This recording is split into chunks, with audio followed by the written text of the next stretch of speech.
resend the draft letter. I'll resend a few things. So I think the chat is empty whenever you enter.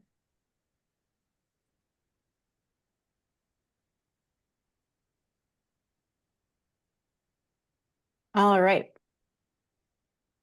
This is going to be weird doing a call to order when people are still coming in. Okay, but the meeting has officially started. Can I get somebody to read the equity and land acknowledgement statement before we continue?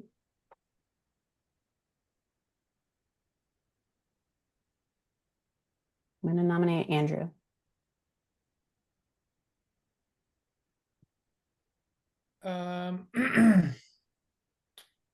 Do you have it somewhere? Yeah, so the last link I sent to the chat at the end of the second page. You want to share your screen, Mary? Yeah, I can do that. I have it open if that helps. And I'm not prepared to do my minutes in the normal way, so I can actually read it for once. That would be helpful, Chris. Thank you. We, as the Bicycle and Pedestrian Advisory Commission, want to begin this meeting by affirming BPAC's commitment to equity and racial justice. We would like to acknowledge that this meeting is being held on lands that have served as the home for diverse Indigenous communities long before the current governments were established here. We pay our respects to the elders and members of these communities, both past and present, and recognize the harms of genocide and colonialism. We will make a conscious effort to reflect on the following questions as we advance through our business and contemplate changes in our community. And we recognize that achieving equity requires our commitment to an ongoing process. How can we seek to repair harm with our work and not erase history? How does our work impact the vulnerability and safety of people who hold many intersecting marginalized identities, including Black, Indigenous, and people of color, people with disabilities, and lesbian, gay, bisexual, transgender, queer, and questioning people? How can we prioritize and center people in our decision-making? How can we be more responsive to local needs? How can we work to build community power and shared decision-making? Great, thank you, Chris. Y'all are seeing my screen, right? Yes. Okay, great. So of the people I know who are excused absences, we have Tony. He's feeling under the weather today. Hannah, did you receive any others this week or No, before? that's it. Okay. I can't remember if we ever actually do roll call. But since we still have some new people, maybe we could do introductions, and we have a member of the public here. So I'll go ahead and start, and I'll call people out based on how I see you on my screen. I'm Mary Rose. I'm the current chair of BPAC. I used to be regularly involved in PNP, and now I'm mostly involved in community engagement just because that's how that worked out. And I'll move it to Hannah Salvaggio and then Hannah Bartleball. Hey there, Hannah Salvaggio. I'm the BPAC staff liaison in the transportation department, and my official title is bike and pedestrian planner. I'll bounce it to Trent. Trent Cormier, vice chair and starting my second year in BPAC and part of the DevRev.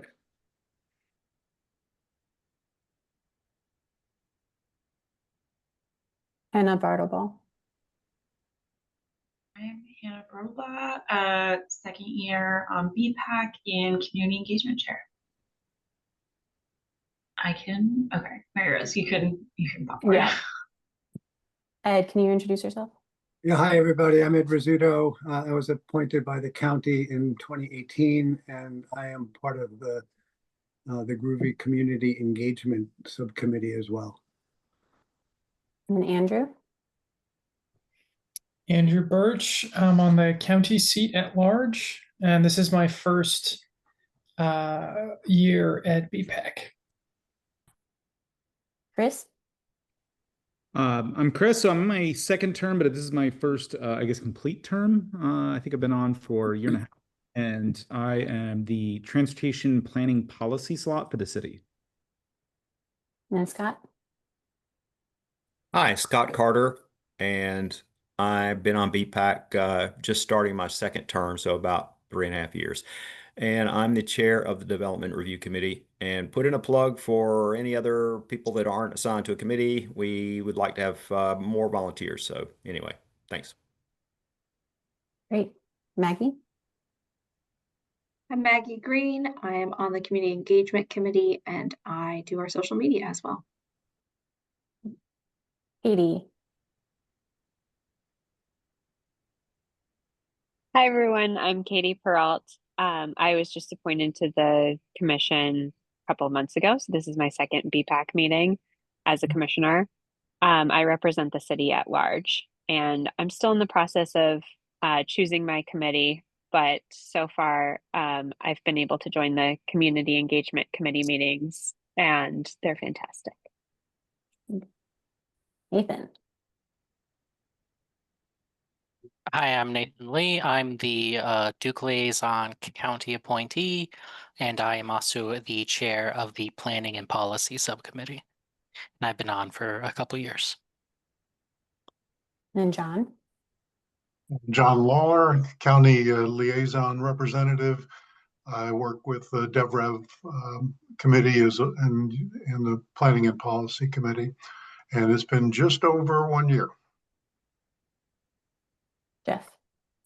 Jeff McAltrick, I'm a city at large representative. This is my second stint on BPAC. I was on BPAC 2013 through 2016, and I rejoined in 2023.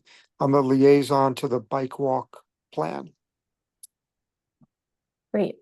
Wendy?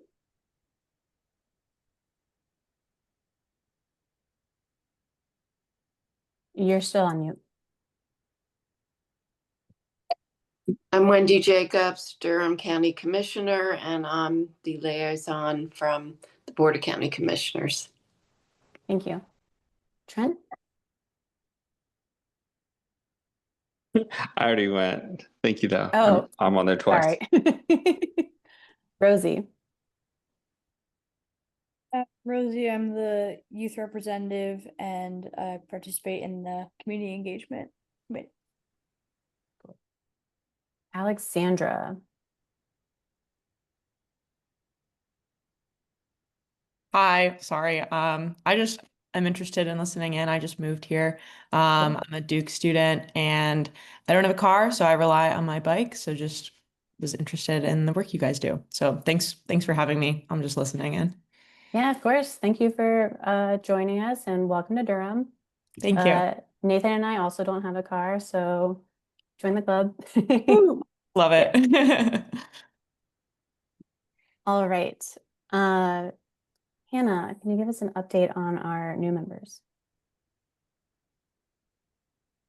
Yes, so as of today, we now have all positions filled.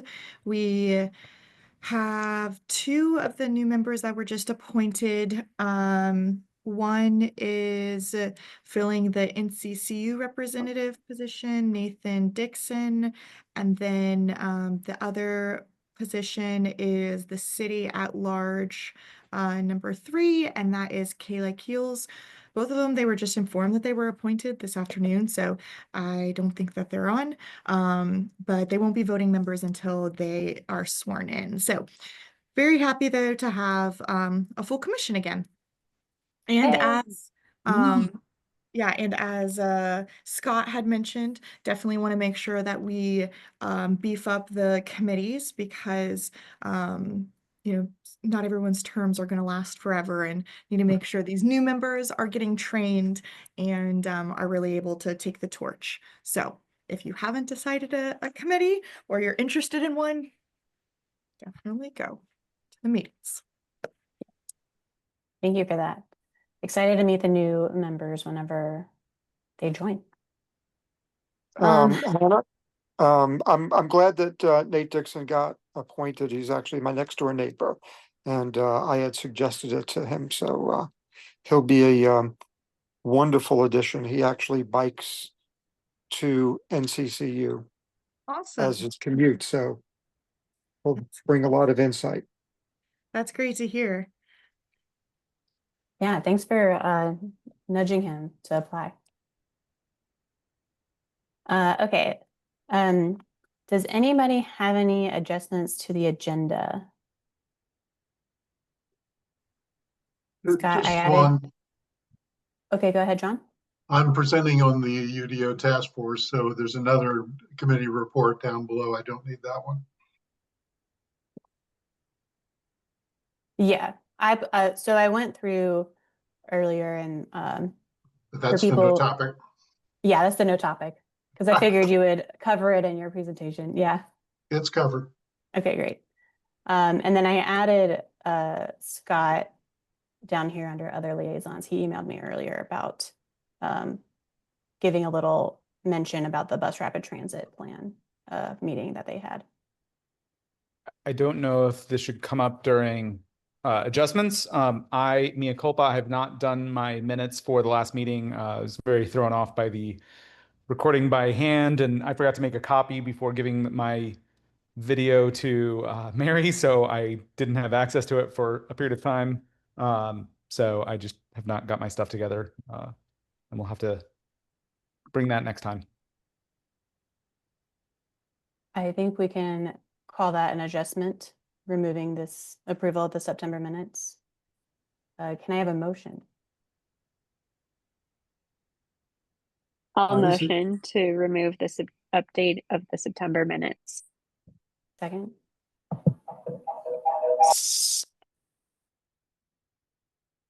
Who I'll seconded? second. Sorry. Okay. Moved by Katie, seconded by Jeff. All those in favor say aye or raise your hand. Aye. Aye. Aye. Those opposed? Great. We will remove this item. I will just pretend it's removed from this actual document. So moving on to public comments. Does anybody from the public have any comments they would like to give? It's not required. Okay, seeing none. Then we will move on to new business.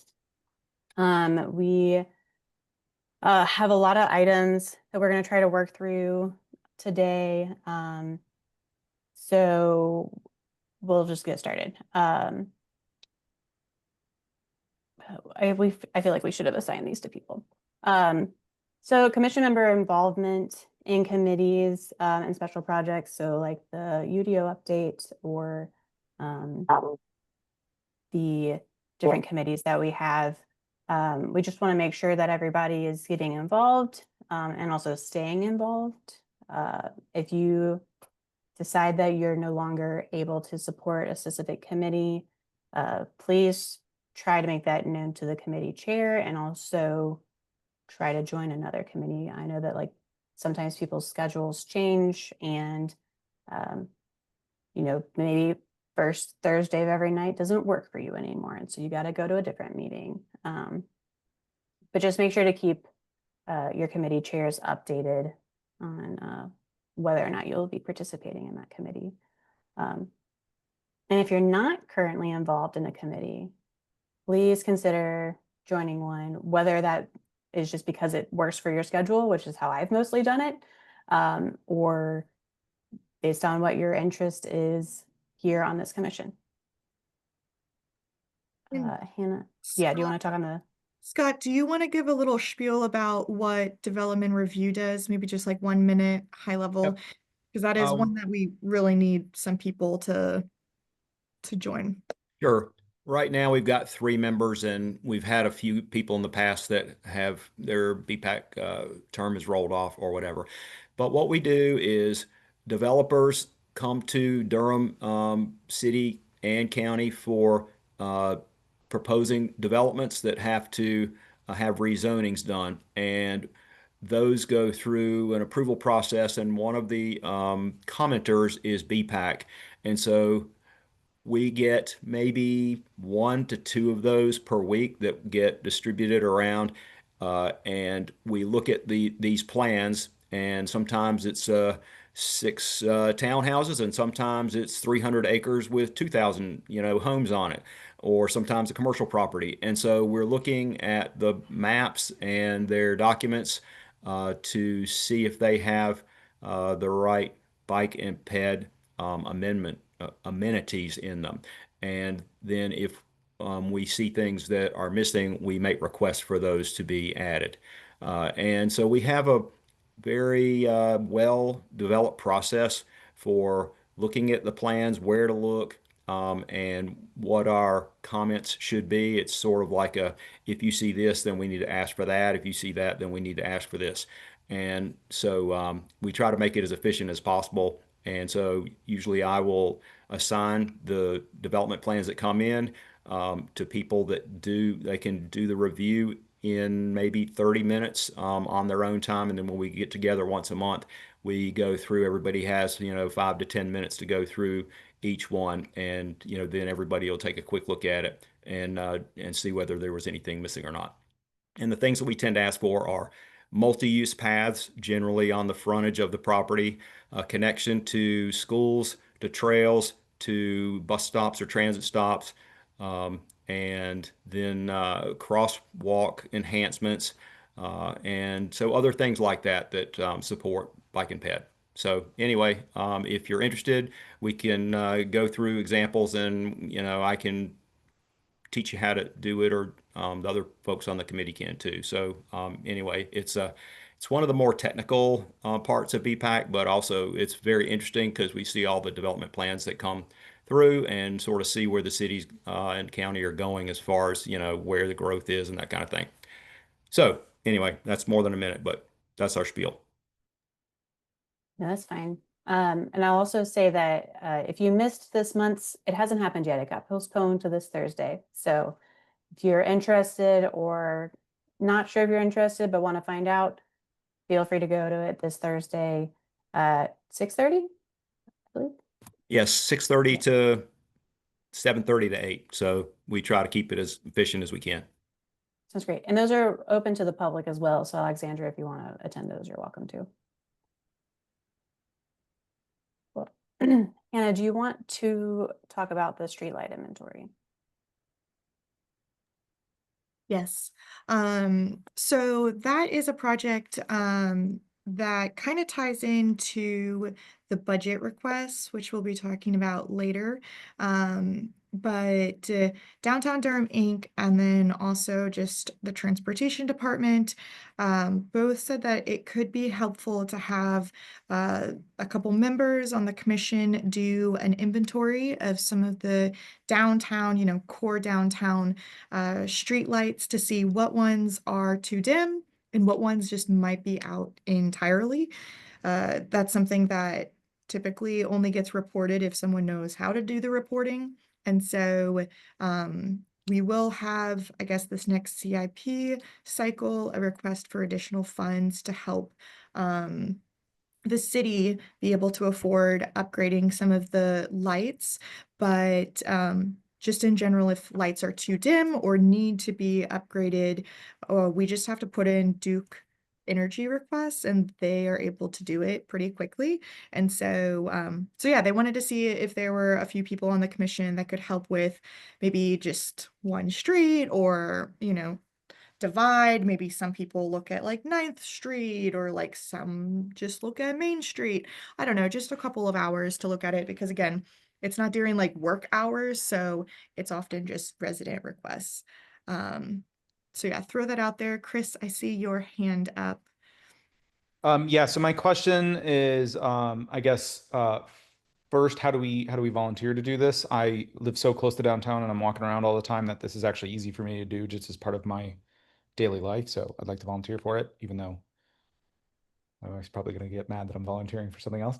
And then also, is there a map that shows the area? Like you talked about 9th Street, but I kind of don't think of that as downtown. So I was just kind of curious if there's a map of the like actual boundary of the core area that we're concerned about, or is it just sort of like as much as we can get within the downtown area or centered around downtown? Yeah, I think it's kind of as much as we can get in the downtown, but I'm kind of specifically looking at the areas that have the the like unique lighting that, it's like the black poles that are more the historic looking ones, because those are the bulbs that are a lot dimmer. And so if they are Duke Energy, we can put in requests to have them upgraded to the LED.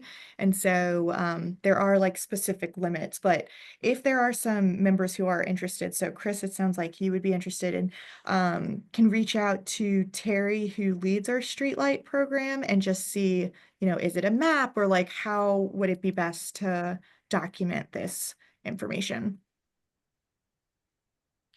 So Chris, it sounds like you are interested. And then Maggie, you had your hand Maggie, raised. yeah.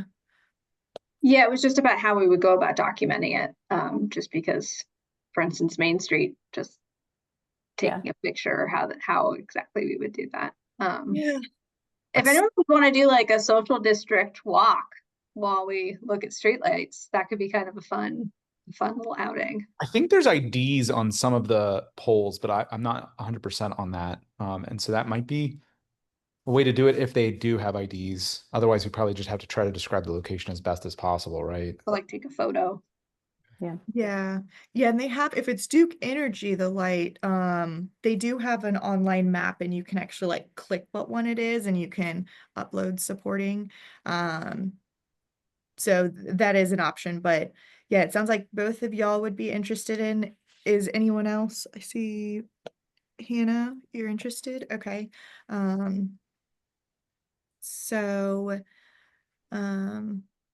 okay, so I'll follow up then on that, but I think it could be, a helpful project that could get immediate change, especially if it's the Duke Energy lights. Great. Okay, so the next item is to confirm what it is that we want for the next meeting presentation. So we had discussed talking about the bond/CIP project updates that were approved last year, and just like where they are. I guess, Hannah, I'm not quite sure what the clarification is. Yeah. So wanted to know, is it where the November meeting, like, do you all want to just know specifically like only bond projects you want updates on, or do you want updates on like all of the transportation projects under works? Basically, they want to know like who is the one that's going to be presenting and how high level. If it's bond projects, that's going to be environmental, streets and services. If it's other transportation projects, then that's where we might pull in Aaron Convery on the transportation planning side. So want to know how this presentation should be tailored to meet the needs of y'all. Just throwing out an idea, we could do bond projects for November and then other active transportation projects for December. Chris, go ahead. Yeah, I wanted to throw out, I think I forgot to send it to the group, or maybe I saw it in the BPAC mailing list. There was a city communication that went out that I think had updates on the status of bond projects. I don't think I'm making that up. There was a bunch that had moved along pretty far into design that I wasn't aware of, but it felt like there was like radio silence. But it sounds like there's quite a few projects that are like already in the right-of-way acquisition phase and stuff like that. I'd meant to send it out, or I don't know, maybe, like I said, maybe I saw it on the BPAC mailing list. I know I saw that somewhere. I'm trying to find it. Somebody sent it. Yeah. There's like a deck with updates. I think you sent it. Yeah, I thought I did too, but I forget.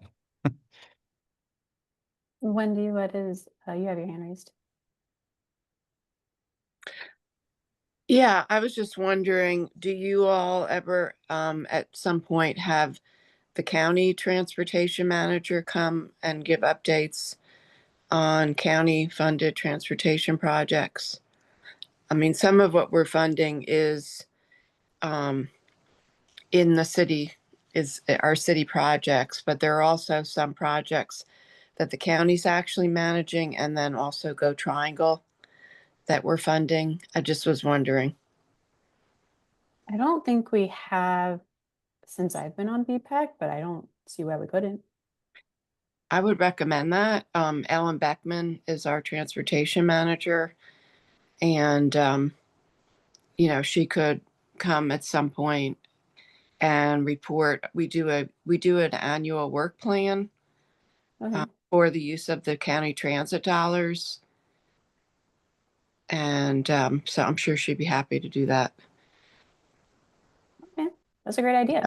Yeah, and just to sing her praises, I'm actually going to the what used to be Revolution conference in Portland that's happening this coming weekend, next week, and she's been asked to present at that conference. So Okay, that's awesome.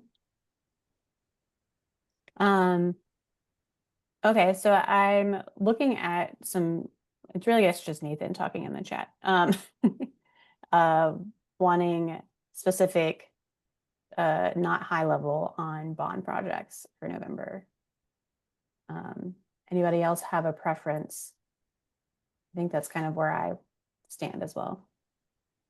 I would also like to tell them they're not allowed to use this same slide deck that Chris just sent us all because we've seen it now. And I want more specific than this slide deck is my request. I guess that doesn't have to be our request, but that's my request.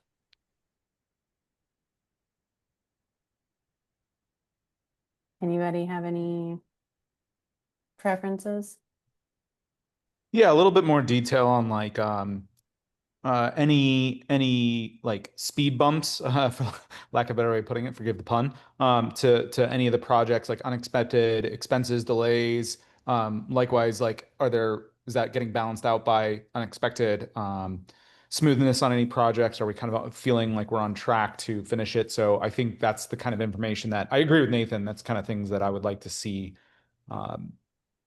described in addition to just sort of like where we're at. Like, is there, kind of like red light, yellow light, green light kind of status of we're on track, or is anything at risk and needs maybe some attention, some advocacy?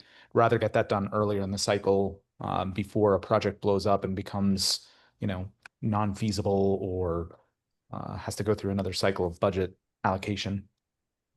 Right. Anybody else have any input? Otherwise, it's just like three of us making the decision. So I agree with bond projects and specificity. Okay. I think it's also important to have non-bond projects. A lot of these projects have been sitting around for a while, and I'm interested in them just as much as the brand new bond projects. So if it's two different meetings, that's fine. I'd like to see both. Seconded. Yeah. I mean, if we're doing two meetings, I would also like to hear about every single project that's on the map for the bike walk plan that says it's already in construction or design or whatever. Just, yeah, the other projects that seem to just be mired in not moving forever. Okay. If we're doing two meetings or if they don't have enough to say about bonds. So I guess that's more specifically CIP project updates. Hannah, is that correct?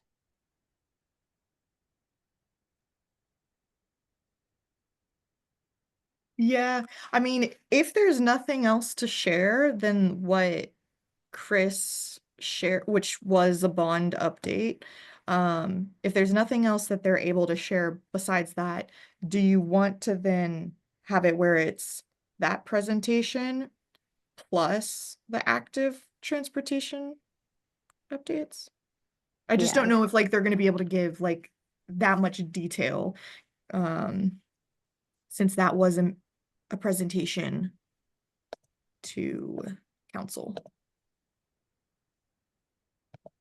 Hey, Hannah, sorry just to join you late after the Roxborough mega meeting. Are you talking about the presentation this Thursday, right? That the manager's making about the bonds?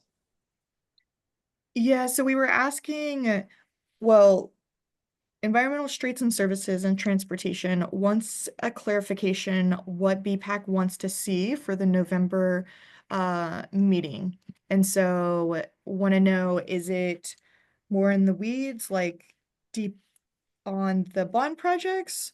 Or is it where it's just kind of higher level, where it's also talking about the other transportation projects that are underway? And then, yeah, Chris, you shared that presentation. And it looks like that that like kind of goes over all of the bond projects.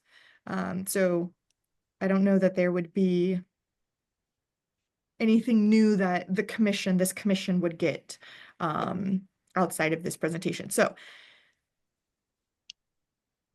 maybe Carl, do you have thoughts on, is there anything from that presentation that you think needs more detail, or like, are you all going to be really disappointed if you're just getting like this same presentation? And I'm just pulling it up right now. I haven't seen it yet, so I'm just pulling it up. Nathan said he would be Okay, I mean, I guess if we ask them if they could get like really into the weeds and then they aren't able to, we could do the presentation from Aaron instead.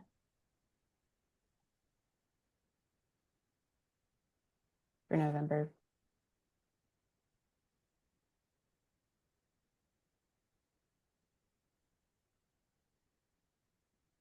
Okay, that's what everyone on the commission, everyone's good with that? You all agree? Seeing a lot of thumbs up. Okay. Okay. All right, so I'll say if it's not any more detailed than what that PowerPoint is that Chris shared, then want to have it where it's transportation department projects. Yeah. And then the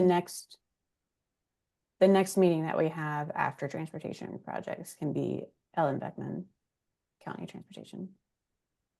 All right, can you put that then? So that would be December then, right? Or well, it depends on what the availability is, but I'm adding another row. okay.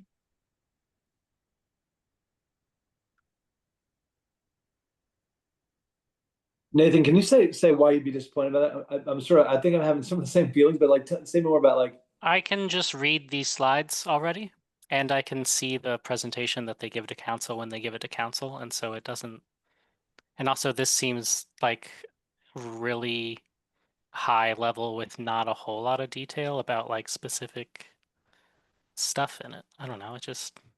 No, I like this. That's why I was kind of curious because I had the same as I just pulled up and looked at it. I was like, yeah, I want to know like how many miles you've paved and like which projects are done. You know. Yeah, and like I don't know why. What's the holdup on these right-of-way acquisitions? Is there anyone we can bother?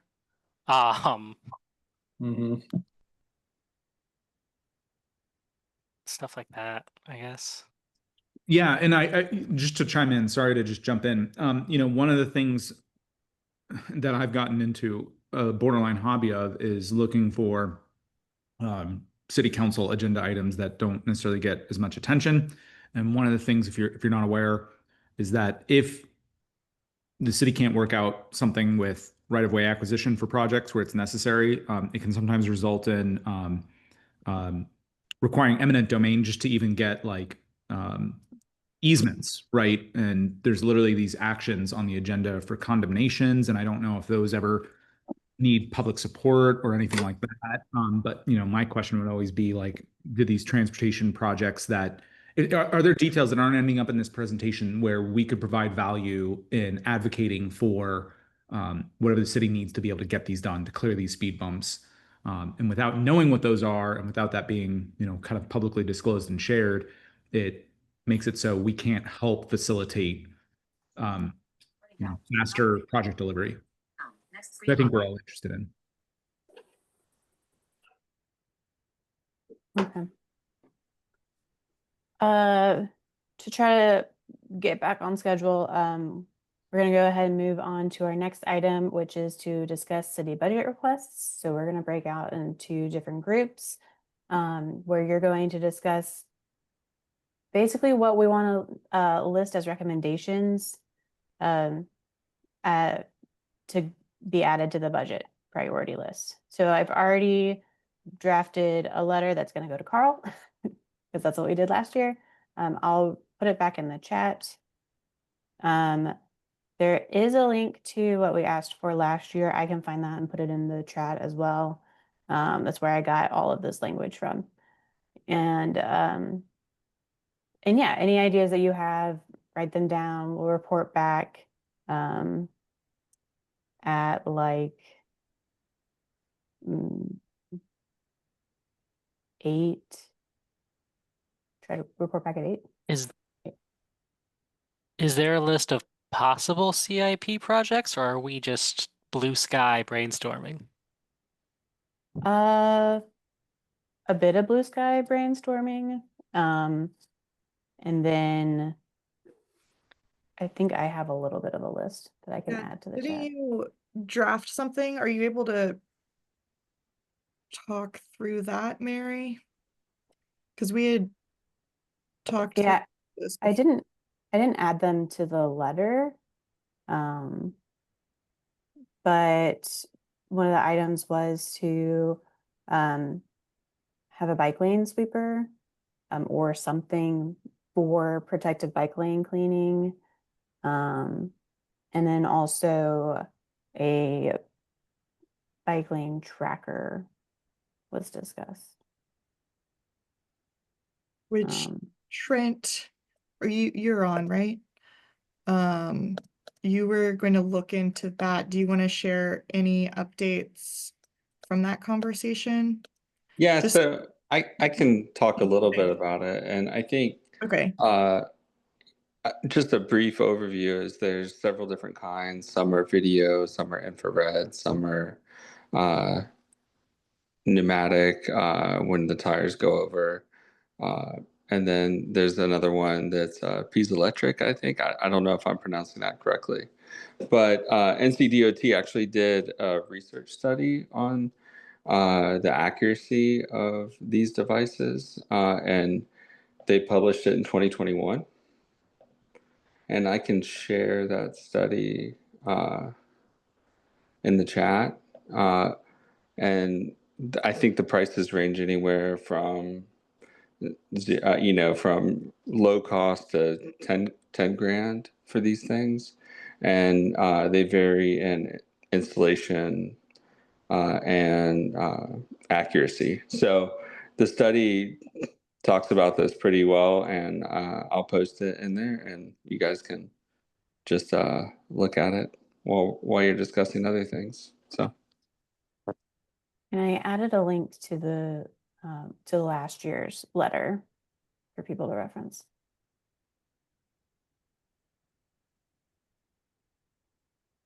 This is our first time doing breakout sessions, so we'll see how successful that is. Yeah, and so I've assigned people to the different rooms right now. I'm having it where each group has 10 minutes in your room, and after 10 minutes, you'll automatically be moved back into this the main room again. And so that should allow for enough time to have the discussion as a group, and then also vote on the drafted budget request letter that can be submitted this week. So I think the main thing to also note on this budget is right now is the brainstorming for the CIP items that will be submitted for this next funding year. And so it's important to have it where BPAC is kind of united and knows what you all want to see funded and can give that information to city, county now, so it can be considered in their request as well. And so when Trent, Mary, and I had talked through this more, that was how we kind of were brainstorming, what are some of the needs? And it was bike lane street sweeper, or, one of the things that Trent had brought up is we're requesting, having more of these shared use path, multi-use path, but like we don't have any good data for it. So is it where we would be able to have portable like counters that could go on trails and in different areas? And so that was actually something Trent did some research on and was able to see, it only cost a couple $1,000s to get equipment to do that. And so these are kind of some of the ideas that we're looking at. And so it's where it's obviously realistic and achievable, but yeah, just different ideas that are out there. And I mean, obviously we're doing requests for infrastructure, but I would say some of these are more so asks for funding, like, continued maintenance, things like that. So hopefully that helps clarify a little bit more. And again, yeah, this is going to be about like 10 minutes. And the thought is that each group can maybe one person can summarize and either put it in the chat once we all kind of come back together and see what people are thinking and if it's all kind of aligned, or a bigger discussion. But trying to do this interactive while not being together. Ed can I ask a quick question? I guess I'm not sure what the relationship is between the letter that's been drafted and the CIP projects, or what we decide will be the CIP projects supported by BPAC. Will that be inserted into the letter? I'm not quite clear how those two things relate. Yeah, so we're gonna brainstorm CIP requests. And then once we come back and discuss them, the items that we agree upon will go in the letter. Gotcha. Okay. All right. Yeah. So I did understand. Yeah. Okay. Does anyone else have any other questions? Gonna try to do this now. Again, I've never done this. I don't know if anyone on here is a pro at doing these, but if there's any issues, we might just all be talking in the same room, which is this room. Okay, I'm gonna start it now and see how it goes.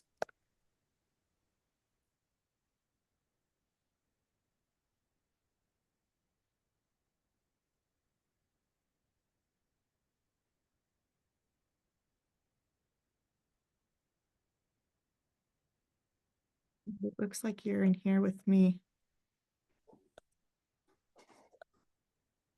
Let me see if I can move you. Oh yeah, I'm gonna assign you to room 1.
Has it been 10 minutes?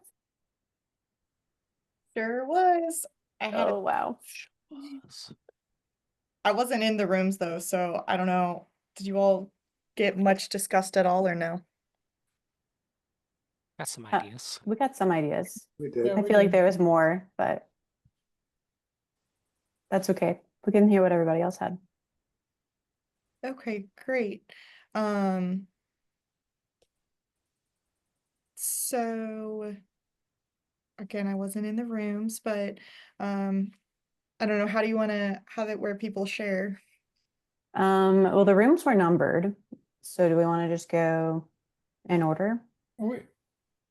We had our room had like a whiteboard that had like kind of real-time collaboration between all of our members. I don't know if we could kind of have that to avoid like duplicates, suggestions. Did you copy that? Um, I think it actually got erased, but I took a screenshot. Okay. Yeah, that was the thought of like if people just like drop in their thoughts to the chat. I just posted the screenshot I took. I don't know if anyone can see that or if that's useful, but That's good. Yes. Yeah, it's visible. Yeah. Well, Yeah, and I think that you can almost. do like shared whiteboard, but I think we also want to keep in mind, I'm not sure how well that translates for Ed.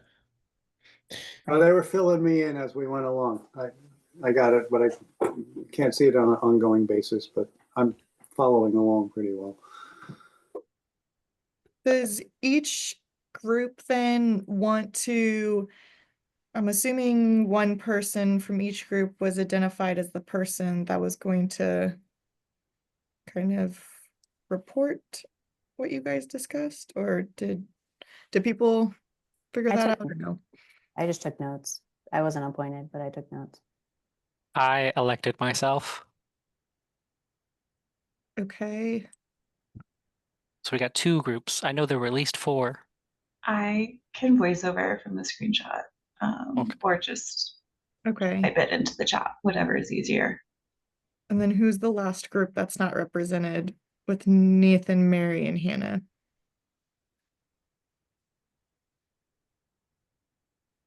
Scott, you're muted. I see you're. Yeah, I am. Yeah. Okay. So yeah, I had Maggie, John, and Wendy in our group. Okay. Do you want to?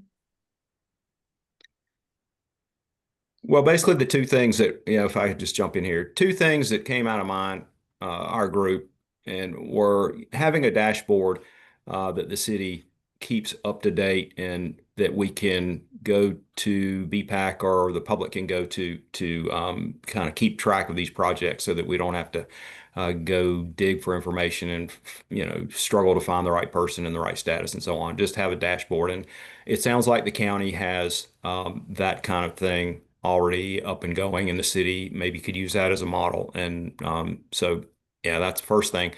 Second thing was we just had brainstorm ideas and apply for bike friendly city from League of American Bicyclists again, and sort of see where we stand, whether we're still a bronze like we were about a decade ago when we applied, or whether we've made progress that takes us up to a higher level. So those are the 2 things that we really talked about. Scott, we are now a silver. Oh, we're silver. Yeah, I applied for that in 2022. And so I think we still have our recognition for another year. Okay, scratch that one then.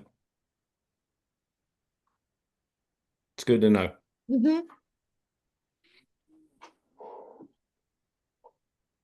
Okay. I guess- Do we want to talk about these out loud, or do we? Okay, I don't know. I'll go as group What's 4. the time, I guess? What's Oh, okay. I haven't looked 8:01. at the agenda. How much time do we have left for this? Because I know 5 minutes. 5 minutes. Okay, so for 5 minutes, I guess the remaining 3 groups, do you want to just have a minute each to give your updates? Sure. Would it be safe to say we're not voting on this letter today? Which we can work on it and then vote on it through email. Yeah, presumably we'll have to pare the list down a bit, right? Yeah. Well, I mean, so far it's only one thing. But Right. All right, so who's room 1? Anna. That's me. Here we go. Okay, we talked about funding for third-party paratransit contracts to increase access, conducting a study of vehicle versus bicycle traffic to identify priorities for increased bike infrastructure across the city, increasing signage on the ATT, really similar to what we've been talking about throughout community engagement over the past year-ish. Street sweeper for bike lanes, we love it. Hopefully the one with the raccoon as the mascot, because that was very cute. Bike lane tracker thing, what Trent was talking about, +1. Support to develop a plan for city-sponsored tactical urbanism program, same as we did last year, and then also support to survey and improve crosswalks within 1 mile of schools to be high-vis marked crosswalks similar to last year. Okay, that was a lot of information. I was just trying to do the bullets. I added it. I typed it up in the chat too. Oh, It's all okay. there. Great, great, And great. I've- Okay. Well done. In the chat, it'll be in the notes then. Great. Okay. I guess I'll go room 4, the best room. We talked about that we wanted them to install greenway counters, especially on the ATT, so we can have real transportation data and be like, hey, look, this is a legitimate transportation corridor, not just a park. We should treat it like one. Bike lane sweeper, and Chris is willing to go on record before city council saying that he will operate the bike lane sweeper if they get the nice one, not the one you pull behind the bike, but like an official, like little car looking one. He'll do it for minimum wage. And that's federal minimum wage, not Durham minimum wage. So that's basically free. We also want to have micromobility reporting and compliance requests. Like when they leave their scooters out in places and that's all junked up where they're not supposed to be, there's a thing where you tell the company that they have to come fix this and they have a limited amount of time to do it and they're taking too long. And so we want to set it up to where those requests go through the city, probably through Durham One Call, who then forwards them on to the vendors so that the city can track the vendors and be like, hey, you're not meeting your contractual obligations. Then we were like streetlight replacements, very good. Streetlights on the ATT, question mark. Create a street design guide and design details for raised crossings and multi-use paths. Get a docked e-bikes program like Raleigh has, if it works. Increase trail signage because there's a lot of trails that people don't know about and like for routing. Hire more transportation and public works staff to reduce consultant waste, and create a tactical urbanism program like Atlanta's and hire at least one engineer to manage it. Those were ours. Cool. I will note that Raleigh switched their e-bike situation to be a dock list and run through line. Oh, okay. Yep.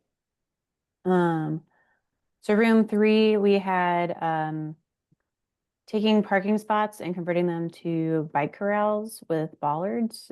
Jeff brought this up and he saw some examples in Raleigh and we'll hopefully find some pictures to send us. I also added just like bike parking, sort of like protected intersections for like daylighting situations. An example being at Mangum, and I don't know what the cross street is, that there's a place where you're not supposed to park, but it's not clear why, and it's because of like sight lines, but we could put bike parking there. And that's actually well away from the intersection. So like we could have some near the intersection, we could have some in those situations where it's like just a sight line issue, but cars can't park there because they're too tall on the block, the sight line. And then we restated the support for survey and improve crosswalks within 1 mile of schools with high visibility marked crosswalks. And then we also added to that and adding traffic calming measures. And then there was an example, and there might be more of these, at Moorhead and we believe Anderson. There's a light that people are regularly running. So some sort of program to either prevent people from running that red light or, ticket people running red lights regularly. I've definitely seen that while biking, just people running red lights all the time. So, but apparently this specific intersection is a problem. And then that was all we had. I'll just note that Andrew added in the chat, maybe a grant or some funding for additional bike racks at local businesses, especially grocery stores.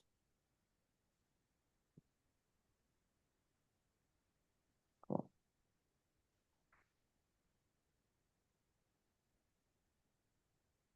Okay, great. I'm gonna pull what was drafted in the chat, and I'm going to add it as a new page on the letter that you wrote, Mary. So all of those ideas are on one document, and I'm gonna do that now. So y'all can switch over to the UDO, or you can decide right now if you want to vote on that once it's drafted. Because also one thing to note is right now are the discussions for the budget. So you don't want to wait too long to get this information sent out, but yeah, I'll decide what your next steps are. Okay. Hannah, I copied all of them into a Word document for you if you want to, if you need to use that. I added the link to the chat. Oh, if you already did it, then yeah, I won't do it. Great. Cool. Okay. So we'll move on to UDO update from John. And you are muted.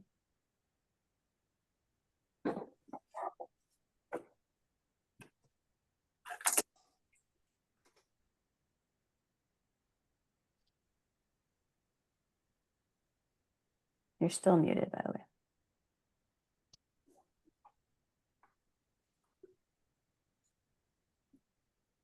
Can you hear me? Yes. Yes. All right. I'm screen sharing. I want to now change this to view. I had this figured out from a second ago slideshow from the beginning. Are you seeing full screen now of Yes. the slide? Great. Okay. The task force has worked over the last couple months reviewing modules 2 and 3 of the proposed UDO updates. And we've been focused on looking for ways to improve the requirements in the UDO for pedestrians and cyclists. The UDO is an enormous document. It covers all sorts of things, but really that wasn't our focus. We were only focusing on issues related to pedestrians and cyclists.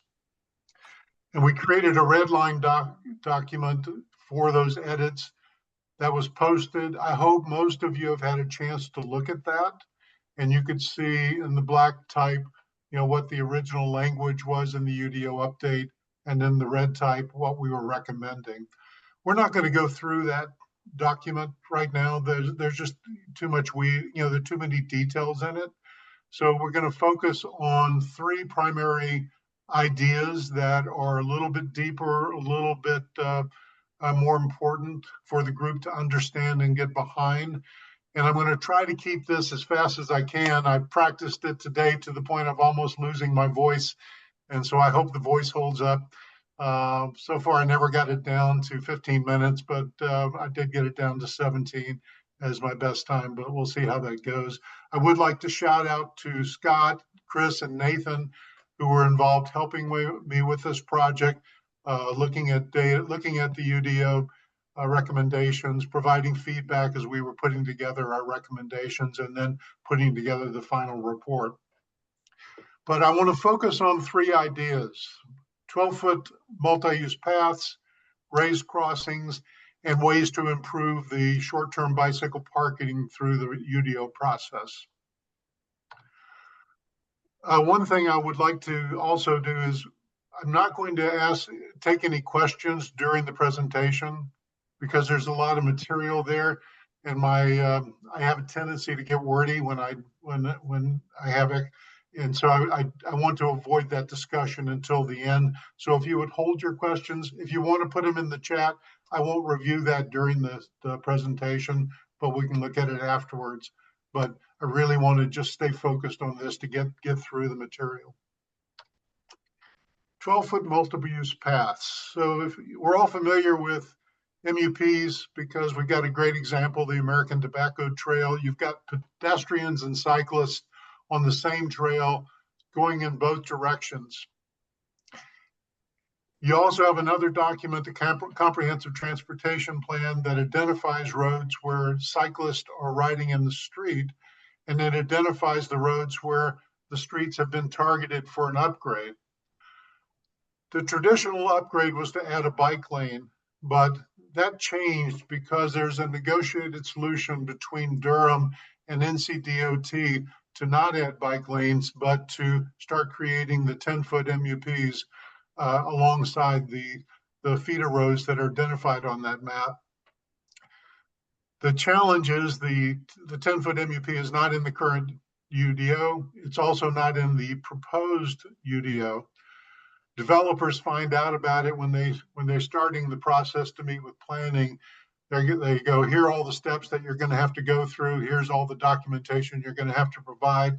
And by the way, you've got to have a 10-foot MUP along the frontage of your property, et cetera. Okay, and it's in the pre-submittal notes, but that's where it starts showing up for new developments. And that's what we see in the notes when we start doing our reviews at the zoning law, at the DevRev committee meeting.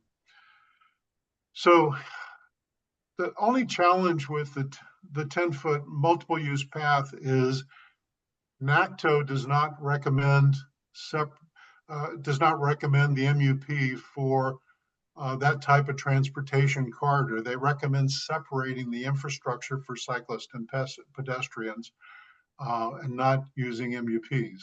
Okay, so I want to review why that is. The main reason, and this is from NACTO, is the different speeds of the users causing conflicts, because you've got pedestrians that are typically going from 2 to 4 miles an hour. You've got joggers doing 4 to 6 miles an hour. You've got traditional cyclists that are averaging 8.5, but they're going anywhere from 5 up to 18 miles an hour on average, okay, which means their top speeds are going to be higher than their average speeds. And then you have the e-bikes, and these are averaging 14 miles an hour, but it's really in the 12 to 20 mile an hour range that they're going, okay? And the problem is you've got all of these users going 2 directions. And so when you have that type of activity, you have opportunities for conflict. And the conflict is more between the high-end users and the low-end users than it is for 2 e-bikers coming at each other at 28 miles an hour, okay? Because they're going to see that, they're going to go around.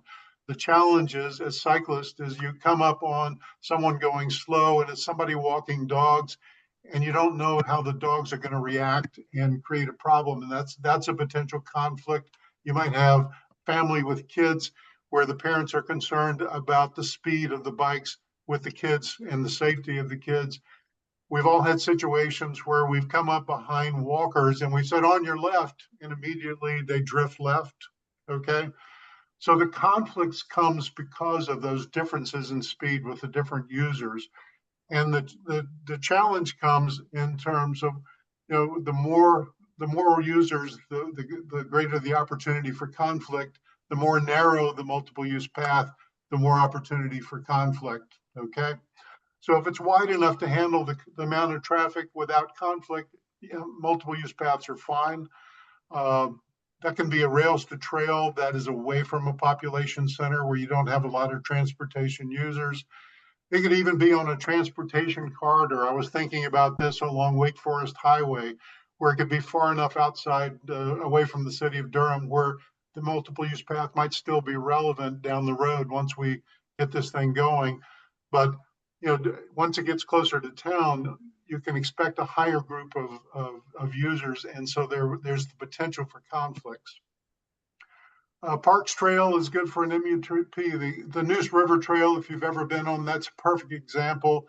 It's not really well positioned for helping people get to work, so it's not a transportation corridor. It's a great recreation corridor, so it works great as a multiple use path because you're not going to get the big disparity of the speeds. It's not going to be of real interest to e-bike users because of that, of the way it's designed. Separated infrastructure is important when you do get when the opportunity for conflict is high. And then you've got 2 solutions. One is the 2-directional bikeway plus a walkway. And that could be a rails to trail near the population center. It could also be a situation where you might have an obstruction on one side of a road where you're pushing all of the activity for walking and bike, the bike activity to the other side, okay? And you could do a divided structure with a two-way bikeway and a walkway on one side of the road. But the more common one is to have a one-directional bikeway with a walkway on each side of the road, with the bikeway going along the side in the direction of the traffic on that side of the street. Okay, so the part of the bikeway is closest to the street, and the walkway is farthest from the street. And if you look at the new proposed streetscapes, that's kind of how they're proposed. This is an example of the mixed-use street one from the module 3 of the proposed updates. You've got the street, then you've got a landscape barrier buffer that's called a planting zone that's 6 feet wide. You have a 6 foot wide one directional bikeway on each side of the road. And in this case, you have an 8 foot walkway on each side of the road outside the bikeway. And there's an example of that to the right. This is actually Elliott Road. I apologize for the quality of the picture. I think this is one picked up from Street View, and then unfortunately didn't have enough pixels to amplify it. But it shows a one-directional bikeway right beside a walkway that's in Chapel Hill. Other examples from the streetscapes in the third module, the mixed-use street 2 complicates it with this is a transit street, so you've got to find a way to accommodate the bus shelters. Neighborhood Street 4 is another example. This is a quieter road where it's got a multiple use path instead of divided infrastructure, okay? And that's useful, for example, on streets that have lower activity, or they may be short enough that they just can't generate enough users to have a reason to separate it. So if I were looking into the future, we've got the streetscapes, and I'm not going over all of those in detail. You also have next year the street design guide, which is being built, okay? Well, that'll be created next year. And at that point, planning will have a lot of information. So a developer coming to that first meeting is basically probably going to say, okay, your development is near these other developments. Those are all using this streetscape rather than a multiple use path. You're going to use mixed use street 2 because that's what's in the neighborhood and you're connecting to it, okay? And that's, I think these first streetscapes are more inner city. Down the road, the ones that are farther out, away from the inner city part, gets a little more complicated because you've got issues of stream buffers and issues of wildlife corridors and all sorts of things where it's just a little more relaxed.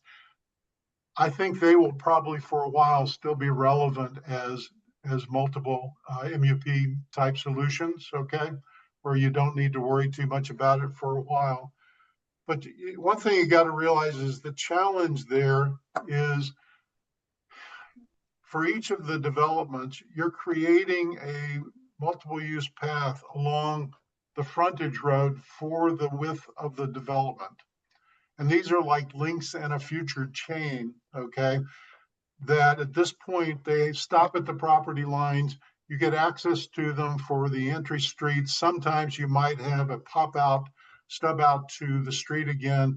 But at this point, they're of no use as a transportation corridor to get cyclists off the road because they just don't go far enough, okay? For that to happen, the city's got to come in and fill in the missing links, okay? And then it becomes interesting. Then you start to find out how many people along there are really interested in starting to ride to work on a bicycle, do shopping on a bicycle, and change their mode from a car to a bicycle. And you'll be surprised how many people now want to locate to that because it's a complete corridor for the same reasons. So it starts to get interesting at that point. But when do you start separating the pedestrians and the cyclist? First, how do you do it?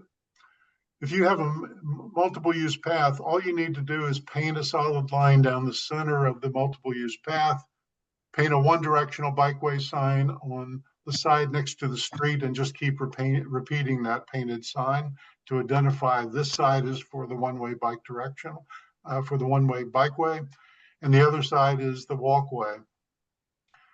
When do you do that? You know, if I've completed all the links, you could actually wait until the tensions and the conflicts are ramped up a little bit after the user numbers are increased, okay? Or you could do it at the time that you complete the missing links. And you could say, okay, we're going to complete the missing links. And at this time, we're going to also create separate infrastructure for cyclists and for pedestrians. You can also do it in stages, start closer to town and work that process out slowly to a point where you probably will you won't need to do conversions. You can work with the multiple use paths farther out. Then the question is 10-foot multiple use path or 12-foot, okay? The minimum walkway that's in all of the proposed streetscapes is 6 feet. There's nothing narrower than that. There are 8 foots there, but 6 foot is the minimum. The minimum bikeway in the proposed streetscapes is 6 foot, and the minimum recommendation in the NACTO guide is 6 feet. If you have a 12-foot multiple use path, it can be divided and still meet the minimum recommendations.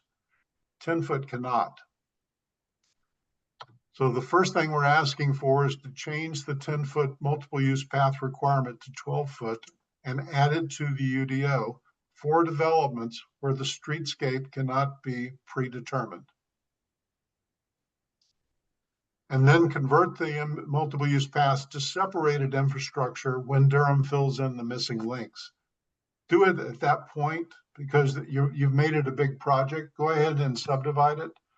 Don't wait till later to do that, okay? Because it's about, you know, you're getting it done while it's being worked. Paint a solid line, put the directional way signs on the side next to the street. So that's the first topic, is the footing development for the street be determined for new development and divide it once you complete the missing links. Okay, second topic.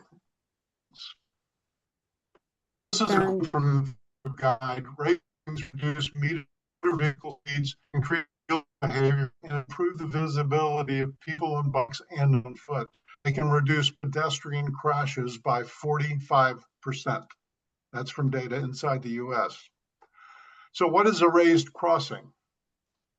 This was a really kind of a point of epiphany when Scott and I were working through this, because we've realized we've been asking for raised crosswalks when we probably should have been asking for raised crossings, also known as continuous sidewalks. They're not the same thing. This is a raised crosswalk. It's more like a speed bump on the primary road. It is typically crowned. It's crowned along with the road in the center. It's also crowned typically going with the road. So the high point is down the center, although there's a short ramp up that's typically 3 to 4 feet. So it acts like a bump versus a gentle ramp. And it's typically an asphalt. It's whatever the street material is. This is a continuation, but it's a bump in the road. They're typically found on these roads near pedestrian areas of activity. There's one in Meadowmont near where the Harris Teeter is, because there's a lot of pedestrian activity there. You're trying to slow the traffic from 25 miles an hour to 15. These type of speed bumps are also used mid-block for roads that you're trying to keep the speed down on, but without the crosswalk. They're not flat. If you look at this is a pretty good example, and this one's pretty smooth. As a pedestrian, and I want you to put yourself in the mindset of someone in a wheelchair, you ramp down to the level from the sidewalk to the level of the street, and then you bump up to the crosswalk, and then you bump down on the other side, back down to the level of the street, and then you ramp up to the crosswalk on the far side. They're not flat. They're not level. And some of them are pretty diabolical when you're thinking about it in terms of the wheelchair user. This is an example of a raised crossing. And this is from, this one is actually from the Netherlands. If you'll notice, this is a continuous sidewalk. The material of the crossing doesn't change as it crosses the road. It's the same material for the crosswalk. It's the same material in this case for the bikeway. They're both at a raised level of 6 feet. They're perfectly level going across the street. They have a 6-foot ramp at about 7 degrees approaching for the cars on either side, coming off the main drag or coming from the side street. And they're intended for the side streets, okay? Not the main drag. This is not about trying to change the flow on the main surface. This is about trying to make it safe to continue the activity of crossing, like we have protected crosswalks in North Carolina. This basically raises that as a continuous sidewalk for that crossing, okay? And because it's in the materials of the walkway and the materials of the bikeway, the psychological perspective is the driver is crossing into a space designed for pedestrians and cyclists. So it automatically creates a caution and a yield effect for them. And that's why it has such a high safety record, is because of that psychological yield mechanism. If you go back to the previous one, the psychological perspective is this is the driver's space, okay? And so all the caution comes from the users trying to cross, even though you can cross this in North Carolina and be legally correct. The perspective psychologically is this is the driver's space. I better be very cautious if I'm crossing it.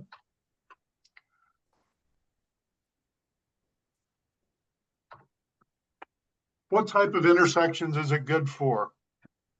It's great for intersection in new developments that have new roads and new storm gutters that in the intersection does not require lighted traffic lights or four-way stop four-way stops. If the TIA, the traffic impact analysis, requires a lighted intersection or a four-way stop, then the intersection has too much traffic for a raised crossing. Okay, the assumption of safety for the crossers to be able just to go is just a little bit too risky. But that's the TIA process is a very strong predictor of the amount of traffic there. The raised crossing should be on slower streets, not on the frontage roads and ones that didn't require those higher levels of controls. If you're crossing with a traffic light, you have to cross with the lights. If you're crossing an intersection with push to walk, you have to cross with those. This is for the intersections where you don't have those type of controls. The other thing you have to realize is raised crossings are rarely compatible with existing intersections. And the challenge is, if you go back to the picture, this is like a dam, okay, where the raised crosswalk goes back down to the street level. This is not. This cuts off the water flow. So you have to really rethink where you put the street gutters. Okay, if you're going back to existing infrastructure, they weren't planned for that, okay? But when you do new intersections, they can easily be planned for that. We already have an example in Durham. This is and planning already has the specification. This is a development on Mount Moriah Road behind the Home Depot. It's in the design district, and this is a requirement from Durham for this development to create this raised crosswalk. I apologize for the quality of the picture. I didn't think about it when I took it, but this is a ramp that is 6 foot long over this landscaped area going to the first crossing, which is not raised as much. It's slightly raised, but that is where the bikeway is.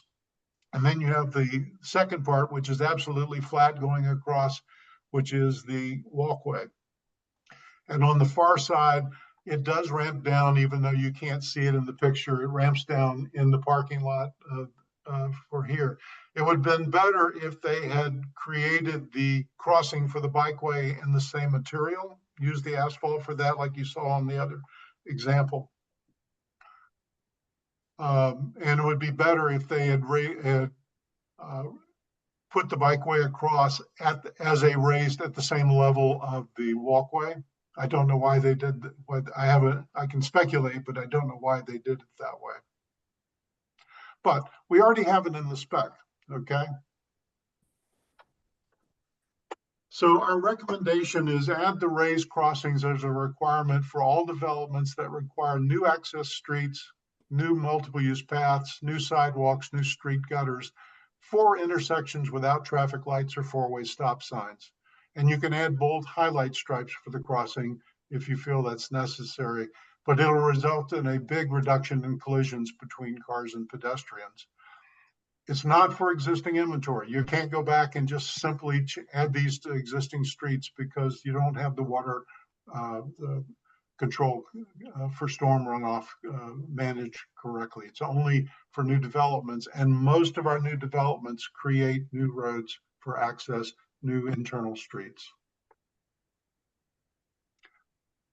Okay, the last area is improving the short-term bike parking. We've traditionally had preferred bike racks. Right now, the ones in the current UDO are the inverted U and the arc or circle rack. They've added for the new proposed the post and loop. All three are compatible with the rules because they have 2 points of contact with the bicycle frame. Okay, so the bike can lean against it and be stable. There are two that should not be allowed. One is the wave rack. It was actually in the proposed UDO, but it actually fails to meet the requirement of 2 points of contact with the frame. It only has a single point of contact. And the other is a grid rack, because except for the very ends, there's no way to lock the frame to with a U-lock to the bike rack. Unfortunately, our two centers of higher education nearby, Duke University has a ton of grid racks, and UNC in Chapel Hill has a ton of wave racks. So higher learning is a little bit suspect, but that's just a quick comment. But those are the basic preferred racks. And they're preferred in that there are other shapes that meet their criteria of 2 points of contact that are similar, just designed with a different shape. What's interesting is planning on the proposed UDO put in preferred racks with or without a shelter. Okay. And that was an epiphany, because it was like I've opened the door to an upgrade of having a shelter. So let's open that door a little farther. And so we're recommending 3 recommended upgrades to the preferred racks. The first one is a shelter. Protect the bikes and e-bikes stored there from the weather. Cyclists do not want to get onto a bike that has been soaking in the rain. First of all, it's wet. It's going to throw a lot of stuff at the cyclist. The seat is wet. The handlebars are wet. Shelters don't cost that much, okay? Second, add a security camera focused on the bike rack. Most new developments have security cameras built into their design. Make sure one is focused on where the bike rack is. It has to be in a well-lit area already in the description. So put a camera on it. The cameras aren't that expensive. If you're already building a system like that, just make sure it's covered, and then draw attention to it with a sign for the cyclist to feel, okay, it's safe for me to park my bike there. And for the thief, go steal somewhere else because this one is covered by a security camera, okay? And the last thing is to add e-bike or e-scooter chargers for the batteries. E-bikes and scooters are increasing sales at a rate of 15% year on year, okay? Regular bike sales are flat or down, depending on the category. The challenge with the charging the batteries is there is a fire risk if the battery is cheap or if the battery has been damaged. take the fire risk outside, encourage people to charge outside versus inside the building, okay? And provide the chargers. There are a number available. I didn't have time to put a picture on here of some of the models, but they're easily found. And that's the end of the recommended upgrades. Now, recommended alternatives. Now we're talking about 21st century short-term bike parking solutions. Smart bike racks basically are smart because they are accessed by a phone card, by a phone app, and accessed by an RFD card or phone app. Users can see on the app where the racks are located. And with smart bike racks, this is BikeKeep is the example. You can actually reserve the rack from home. You don't have to worry about the fact it's going to be taken before you get there. You can reserve it and it'll be held for a period of time. The Hey, bike John. rack doesn't depend on the user using their own bike lock. Hey, Okay? John, Yes. could you wrap up the rest of this? You've gone over. Okay, I've got 2 more minutes total. Okay. No, you're over by 8 minutes. Okay. Can I just Sure. finish real quick? Okay. So the bar comes over and it secures the bike. It is a hardened steel frame. If it has theft detection, if somebody uses a Dremel to cut this, it sets off a very loud alarm, okay? And it activates the security link to the security company and et cetera. There's a model for scooters, a model for bikes. BikeKeep created the concept in 2013. They're now in 30 countries, and it's manufactured by Darrow in the US. Those are examples of where they're placed. Smart bike rack shelters are a contained module. The security for the app is entering the door using the app to get access, okay? Because you use your own lock. In this case, it's similar to the racks that you would find in long-term storage. They focus on this with this system on getting an ID with the member sign up. The security camera is monitored. And if you provide information about the bicycles, you're actually given insurance in case there's any theft or damage. And because of the security camera, there's almost no theft. And it's modular. I won't spend time on the different options, but it can expand from up to as big as you need it. So our recommendations are adding the 12-foot multiple use path, requiring raised crossings, using recommended upgrades to the preferred bike racks and recommended alternatives for the larger developments to the preferred bike racks. With that, I will end the presentation and open it up for discussion and questions. Before we do any discussion or questions, the presentation has been 20 minutes over. So we could either postpone discussion or move to add 20 minutes to the meeting.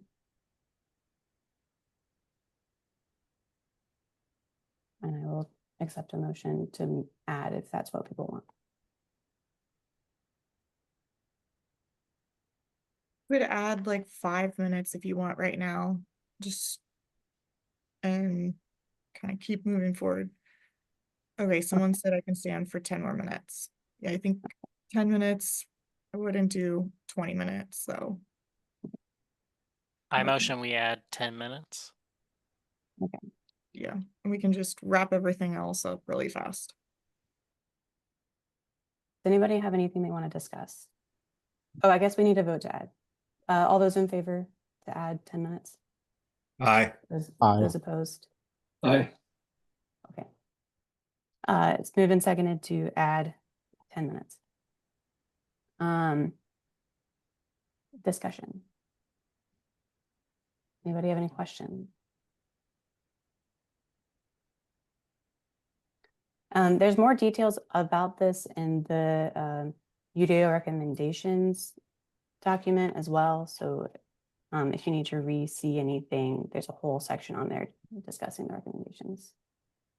Does anyone have concerns about what they saw? Yes, Wendy. I just want to first of all thank John and everyone else who was a part of the team that worked on this. I think it's a great presentation, and I really appreciate all the effort that obviously went into this. I was wondering if you had gotten any reaction or feedback from staff to the proposals, and also wondering if all of the things that are being proposed here are in the kind of NCDOT manual currently, their design manual. I haven't looked at the NCDOT design manual. Okay, so I can't answer that. Some of the ideas here were talked over with 3 members of planning at one of their sessions. Okay. We have not, the idea was to come here and say, do we have support for the ideas? And then to present the red line document because it also has the justifications and background material to planning through their process of getting feedback on the UDO updates. Okay. Yeah, the timing is good. I mean, I know, I mean, the UDO will be adopted soon.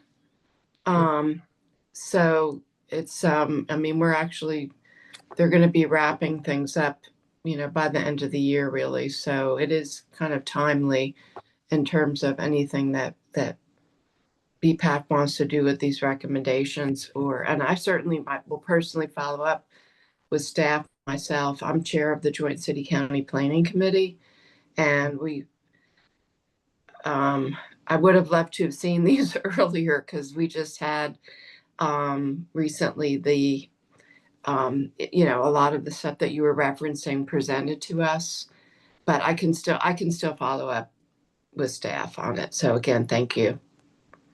Thank you.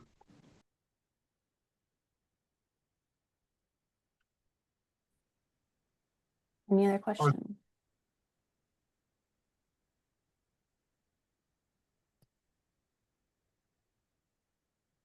Did anybody have a chance to read the UDO updated recommendations document, the red line? Well, so we could vote to approve the recommendations as written with the few added comments.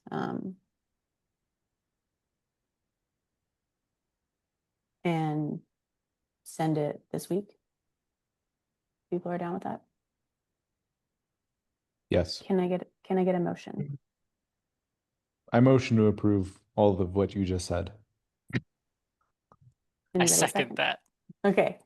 It's been moved and seconded to approve the BPAC UDO recommendations red line document and address any of the comments or changes that have been put in the document as of today.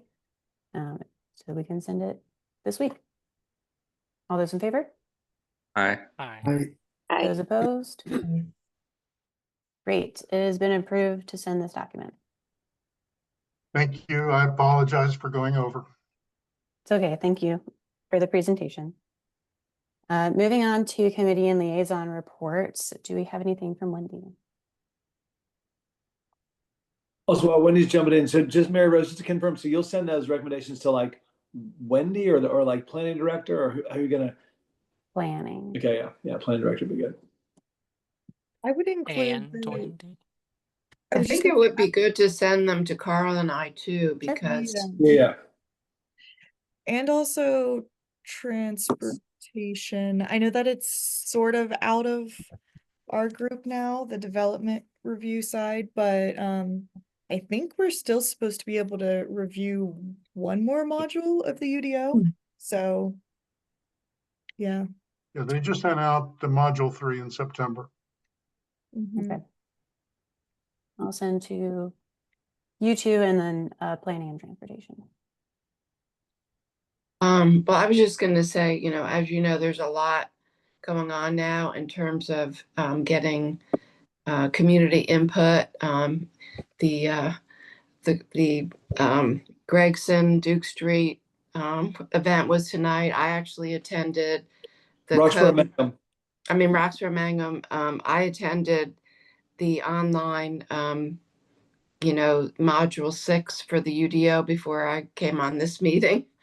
And there are 2 more sessions with Code Connect or around that module. So also that would be another opportunity, John, and other folks to attend one of those sessions and give direct input to the staff in those meetings. So I don't know the dates in front of me, but there are 2 more sessions, I believe.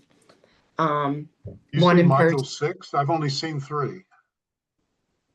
Whatever, I don't know what I just attended tonight, maybe. Okay. Whatever one I just attended is the latest. Well, maybe it was module 3, but Hopefully it was 3, otherwise we gotta, it's section 6 and I think section 7 of the UDO. yeah, That's that's module covered. 3. Okay, module 3 was Okay. section 6 and 7, but I think there's an in-person session and then another online session. So that's another way to have input. There's also, we're getting doing a survey right now for the BRT plan that the county is doing. I just filled it out last night, I think, but if people can also make sure to participate in that survey. And then the last thing is, if people could please keep your ears attuned to when the Roxborough Durham rail trail corridor acquisition approval for both the city and the county are going to happen. It's going to happen in the next few weeks. And it's going to be really important if people can, maybe I can communicate directly with Mary Rose and then she can put it out when it's happening. It's kind of I think the city council, you're doing it. Do you know, Carl, when you all are voting on it?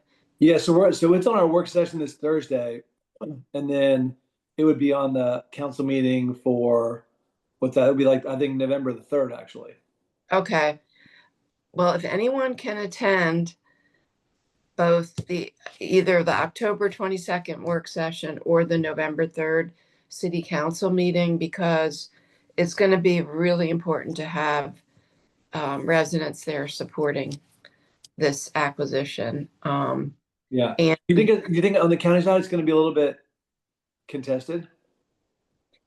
well, look, we know that it's a small group of people that are opposed to it, but folks in Bahama and Roxborough, I actually just spent like last week, I don't know, about 2 hours driving around with people who were showing me all the reasons they're opposed to it. So I just think it's going to be important to have support. If they're going to be showing up, we really want to have supporters there speaking in support of it. I think it's very important to understand that it has taken 30 years to get to this moment. And not only that, but this is really just the first step, which is securing the corridor. It could take us another 20 years to build the trail, but we have to get public control of this corridor.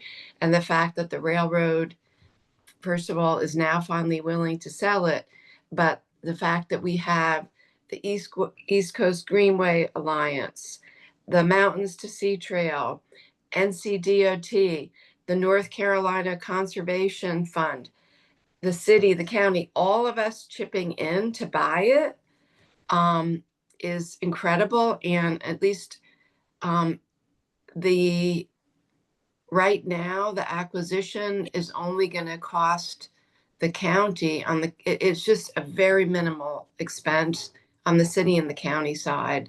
It's like what, like $1 million on our end? Like $1 million for us to secure I think it's 18 miles on our side, Carl. Yeah. It's incredible. So we just don't want anything to derail it. I'm just one of these people who I'm always worried until, you know, the vote is actually taken, and things like that. So, anyway, I just wanted to get that on everyone's radar, if anyone can come and support, when the votes are taken, because there will be public comment, both on the county side and the city side. Thank you. All right. Thank you, Wendy. Update from Carl. Hey, Mary Rose. Yeah, so just, I know there's so much going on. I'll try to keep it just very brief.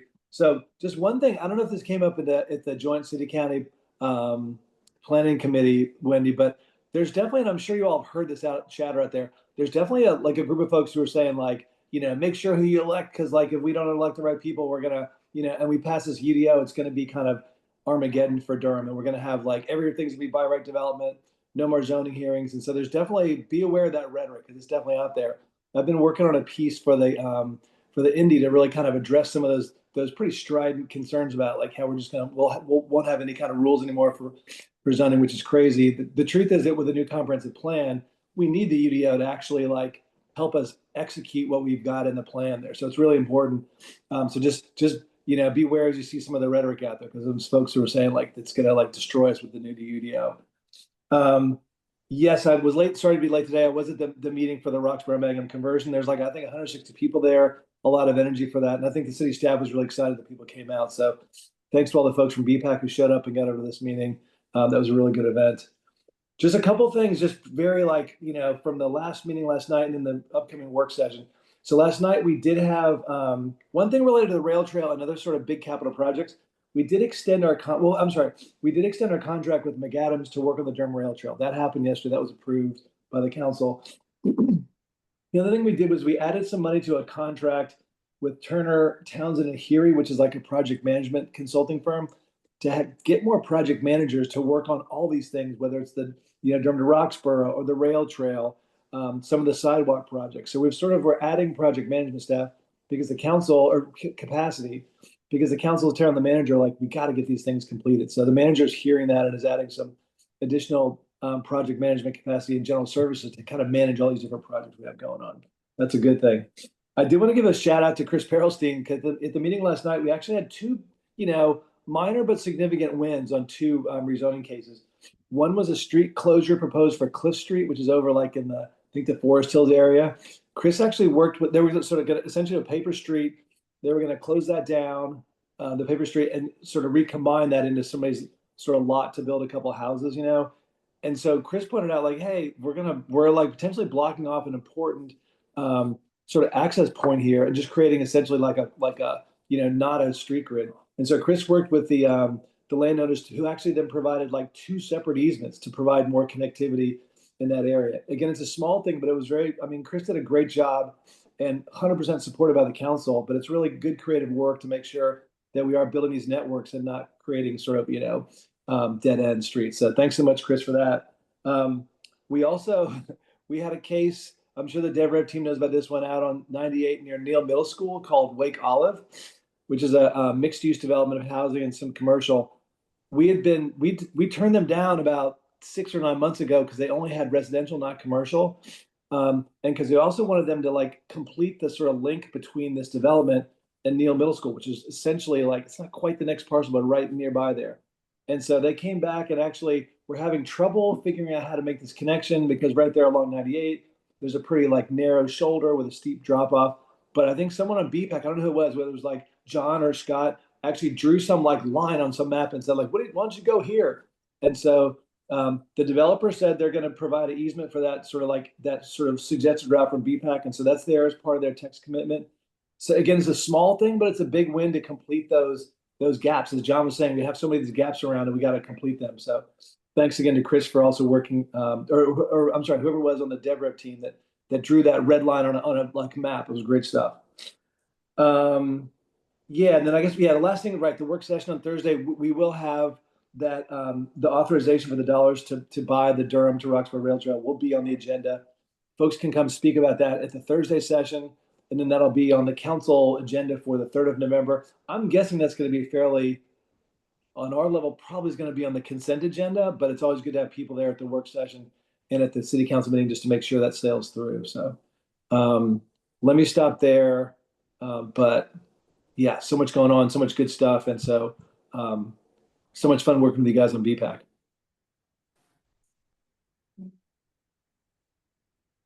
Thank you, Carl. Moving on to community engagement. Awesome. Fun time at community engagement this month, as per usual. Lots of great things going on. I'm going to drop in the chat just as a reminder. We have this ongoing list for community engagement opportunity signups. One is coming up this Saturday. Mary Rose, Maggie, and Ed will be tabling at the farmers market in Central Park. And so if you're interested, feel free to sign on up. The more the merrier. We have some other events coming up in November and December as well, so check those out. We also talked about we are moving forward with the ATT signage, hoping to get those printed before year end. I am optimistic it will happen. And then last but not least, I know we're limited on time, so we might table this, or like I'm going to present this, and then if folks feel strongly against it, let us know. We are running out of stickers. We've been tabling so much, just spreading the good word of BPAC. So looking to order some more stickers. We also are planning to walk and participate in the holiday parade in December, where folks often pass things out as they are parading. And we're thinking of buying some fruit snacks and then taping a little quarter-page info sheet on what BPAC is. Yes, thank you. Love the enthusiasm. So that would be part of the BPAC budget. Wanted to see if folks had any reservations or concerns about that. In the interest of time, Mary Rose and Hannah, I don't know, I can ask now, and then if folks noodle on it more, maybe just bring it up before the next full commission meeting, because we will need to order stuff. Yeah, if anyone has issues with it, can you speak now? Okay. Or forever hold your peace, you know? I know that they have not allowed like tossing candy from that parade into the crowd. I don't know about fruit snacks, but I think we need to make sure that there are no restrictions on something like that. Okay, that is a good, yeah, I know I've seen folks hand stuff out. I don't think, maybe it's just no tossing. But yeah, we'll double check that. Thanks, Scott. Okay, great. We'll use budget to purchase those items. Thank you, Anna. Awesome. All right, that's all for community engagement. Moving on to development review. Yep. So development review met in September and had Aaron Kane from planning, and we talked about a number of recent cases and trying to get his guidance on some of the things, where we needed a connection to a school, or we're trying to connect to certain trails or whatever that may not be fully on the developer's property, and how do we get some of those things done. So it was a good discussion. He gave us some ideas and kind of told us where some of the limitations were, that stuff we were asking for. Next, we reviewed the Glen School mixed use project that John had reviewed, and it's 200 acres, 235 multi-family apartments and townhomes off of I-85 at Glen School Road, so in the northeast part of the county. And they're going to have half commercial and industrial and half residential there. And so we asked for the usual stuff. There's a greenway that's running by there, so that was a connection we wanted them to make, along with just having multi-use paths on their frontage. Scott, I know we've heard that we've had some previews of that one. Were they responsive to your requests, or have you not heard back from them? John, do you remember if they've replied? You're on mute. We haven't been asked to come back to the next level, so they haven't resubmitted that one yet. So we'll see what their reply is when we go to the second submittal. Yeah, that was just entered, a month ago. So usually it takes a few months for them to get back to us. So, I'm sure we'll hear sometime in the next month or 2 or 3. So while I'm kind of on roll here, just the Bus Rapid Transit Vision Plan stakeholder meeting. Wendy already mentioned this, and I know it's not part of development review, but I'm just going to keep going. That was held on October 7th. There were 50 plus people there, a bunch of different stakeholders, and Ed and I were there from BPAC, and they did an overview of Bus Rapid Transit, and then they asked the group to like vote on priorities for whether you would want a higher priority for more routes and more frequent operation or better terminal stops or things like that. So there was a voting process on that. And then also looking at the route maps and trying to make comments on whether those were the right places that Bus Rapid Transit would need to run or whether there were any comments on that. There are some public workshops coming up on October 30th, November 6th and 18th. And so there's a request for as many people, stakeholders as possible, to comment on the Bus Rapid Transit vision. And it's also durhambRTvision.com. All the information is out there. One other thing while I'm going here, Triangle West and Campo TPOs are having their regional bike ped workshop. That's coming up on Friday, 11/7, so another couple weeks in Holly Springs. And so if anybody's interested in going, I think I'm going to try to sign up for that. But it's a good opportunity to hear what's going on around the Triangle and including Raleigh and so on. And so, yeah, I've been before and they're good. It's worth if you have half a day, it's worth going to. I think I'm going to be there for that, Scott. I've got it on the calendar. Yeah. Right. That's it. Thank you, Scott. Moving on to Nathan with planning and policy. All right. Planning and policy. We looked at the bike walk plan update and looked at the proposed priority projects and determined that it wasn't going to be worth our time to organize and argue for any specific projects, and just that everyone should individually go to the website and provide comments on their priority projects, and that doing a whole BPAC thing wouldn't necessarily make sense. But what does make sense that we will be doing in the November meeting is looking at the overall comprehensive network plan that is underneath the currently proposed priority projects. And because the dream is for that plan to replace the CTP. And so we want to provide comments on that portion of it to make sure that it has good bones, because these will be the bones that developers are forced to build when they redevelop areas. So that's what's going on in November. And then, yeah, that's good enough. Thank you, Nathan. Can you provide an update for Duke University? Yeah, we had our first alternative transportation group meeting thing of the year. It was okay. They are supposedly going to hire a alternative transportation person. The money is separate from the federal money that's in jeopardy, and so theoretically they are going to hire it. I don't know how that's going to work with all of Duke being on a hiring freeze, but theoretically they're getting an exception. So we'll see. If you know anybody with a transportation planning background who wants to work for Duke, tell them to keep their eye out. Thank you. Any questions for the committees or liaisons? Great. So moving on to announcements and updates, I just wanted to put out there that if you're interested in a leadership position for BPAC, start thinking about it. This is probably something that we'll vote on either at the next meeting or the one afterward. You're also allowed to nominate people. If anybody is curious, I will say that I think the chair position is hard to kind of stumble into. So if anybody is interested in being chair and are comfortable with being vice chair for a year prior to that, I am also comfortable with staying as chair for a year. And then Trent said that he's comfortable with having somebody else be vice chair. And then also secretary is a position that you can nominate yourself for or nominate other people for. So just start thinking about those. And then Hannah, do you want to touch on the annual report? Yes, it looks like some people already started filling it out.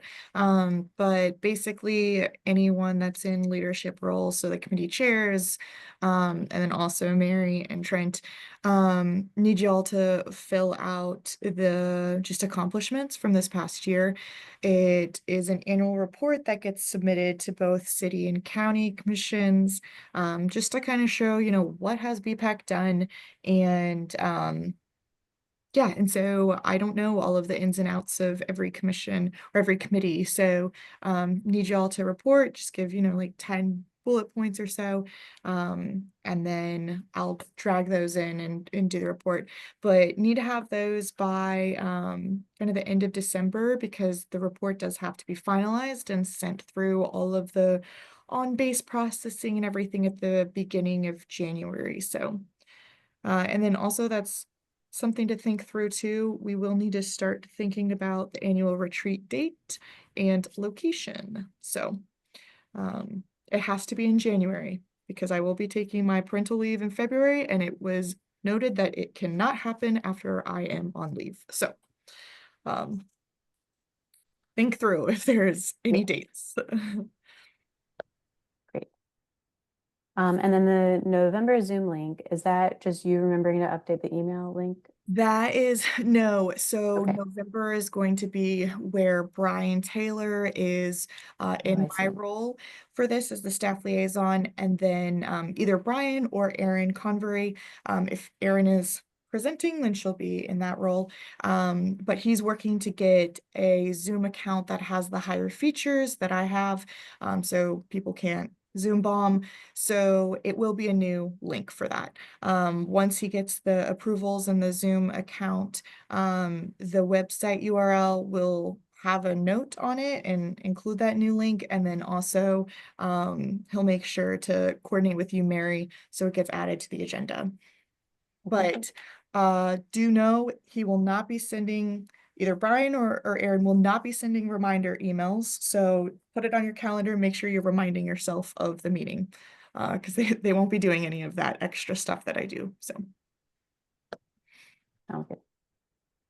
And then there are transportation department plan reviews and project open houses coming up.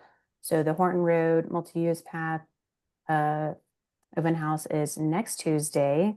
There's also multimodal resurfacings, EGI traffic calming, and then Roxborough Mangum two-way conversion pop-up events, all of which are linked in the agenda. And then Hannah will speak on the bike and pedestrian encounters. what was that? Oh, that was okay. That was something that I thought you had added to the agenda, so I put it on the bottom. But was that not something you wanted to talk? That might have been one of the ideas for a budget. Oh, okay. Because yeah, when I was drafting, I was like, okay, that's not me. So Oh, okay. Well, then we'll ignore that one. we're all good. All right. Any communication priorities? We've already mentioned the November meeting. As an update or as a reminder, the development review meeting for this month will be on Thursday. Thank you. And you'll be sending Mary the letter out this week, right? The UDO Yes. one. Yes. And should we, I'll add items to the budget letter. The And then we brainstorming. yeah, and then we can look at that moving forward. Let's do Okay, and then Chris, you're going to be sending the notes from last month, so those can be voted on next month. Yes, in addition to this month. Okay, This great. is another quick communications thing. I think this fits here. I just want to give a shout out to Rosie for preparing a flyer promoting the blind pedestrian right-of-way law that it's got the BPAC logo on it, but it was really well done, well thought out. And thanks to the other community engagement folks who put input into that. But Rosie did a great job in coming up with a flyer that can be distributed at tabling events and so on and so forth.